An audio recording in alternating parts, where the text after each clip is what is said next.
Hello friends, सत्यमेव जयते। जैसा कि हमने पिछले क्लास में जो पढ़े थे हम, ठीक है, कुछ पॉइंट्स को लिए थे, कुछ क्वेश्चंस को लिए थे और कुछ डिफिनेशंस भी लिए थे, जहां से हर बार एग्जाम्स में क्वेश्चन आते हैं, चाहे आप एग्जाम्स कोई भी दो, ठीक है। तो ऐसे ही कुछ और भी क्वेश्चंस का हमने सिलेक्शन किया है, चुनाव किया है, जो आपके लिए काफ़ी इंपॉर्टेंट है, ठीक है, चाहे आप कोई भी एग्जाम्स की तैयारी कर रहे हो। चलिए आइए देखते हैं साइंस के कौन कौन से क्वेश्चन हैं। स्पेशल अभी साइंस सीरीज हम चला रहे हैं, तो उसमें आप लोग इसे देखिए और अच्छे तरीके से एक नोट्स भी प्रिपेयर कीजिए, ठीक है, और बनाइए और चीज़ों को समझिए। आइए देखते हो क्या है।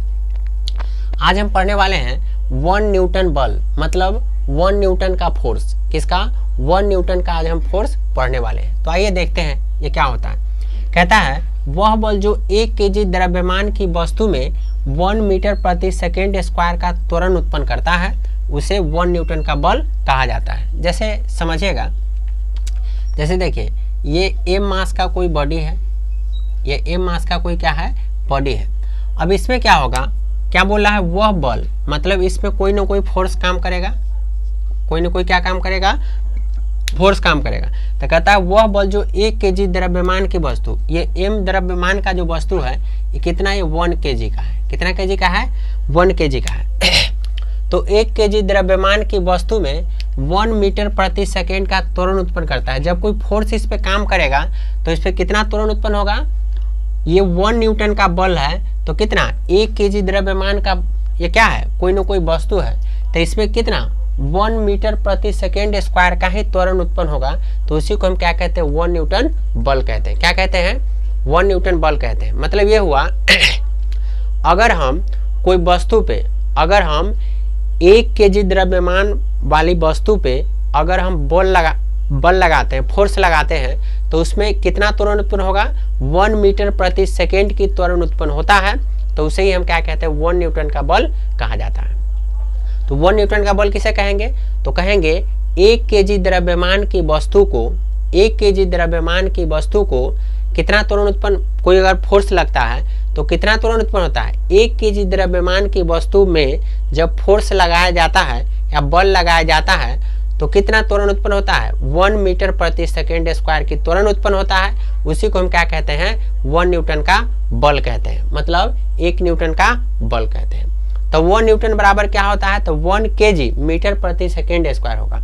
1 न्यूटन बराबर क्या हो जाएगा, 1 kg मीटर प्रति सेकेंड स्क्वायर। ठीक है, ये क्लियर होगा। चलिए अब बात करते हैं संवेग। संवेग कहने का मतलब मोमेंटम। संवेग कहने का मतलब क्या हो जाएगा दोस्तों, मोमेंटम।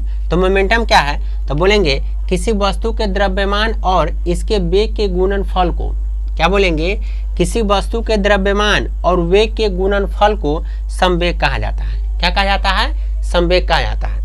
अब देखिए इसकी दिशा होती है, इसकी दिशा क्या होती है, जो वस्तु के वेग की दिशा होती है। इसकी दिशा कैसी होती है, जो वस्तु की वेग की दिशा होगी वही इसकी दिशा होगी। अब इसका ऐसा मात्रक क्या होता है, तो kg मीटर प्रति सेकेंड होता है। क्या होता है ऐसा मात्रक, kg मीटर प्रति सेकेंड होता है। तो ये हो गया। तो इसे हम कैसे याद रखेंगे, तो एक फॉर्मूला आता है P बराबर mv। तो हम बोलेंगे कोई द्रव्यमान और वेग के गुणनफल को, क्या कहेंगे, द्रव्यमान और वेग के गुणनफल को, द्रव्यमान और वेग के गुणनफल को संवेग कहा जाता है।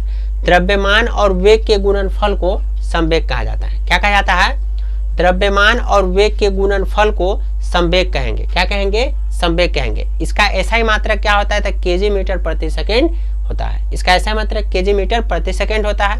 और इसका दिशा जो होता है क्या होगा, मतलब जो वस्तु के वेग की दिशा होगी वही इसकी भी दिशा होती है, किसकी, संवेग की।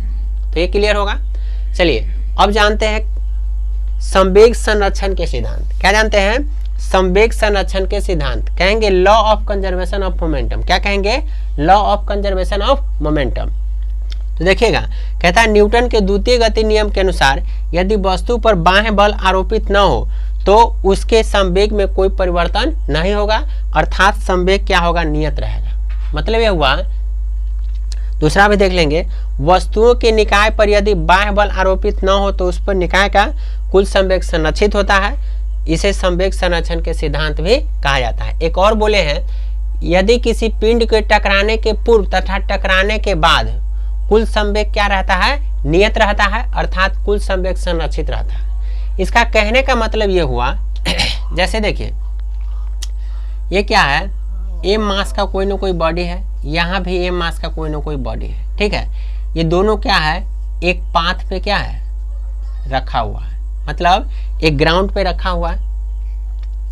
इसमें भी फोर्स काम करेगा, इसमें भी फोर्स काम करेगा, ठीक है।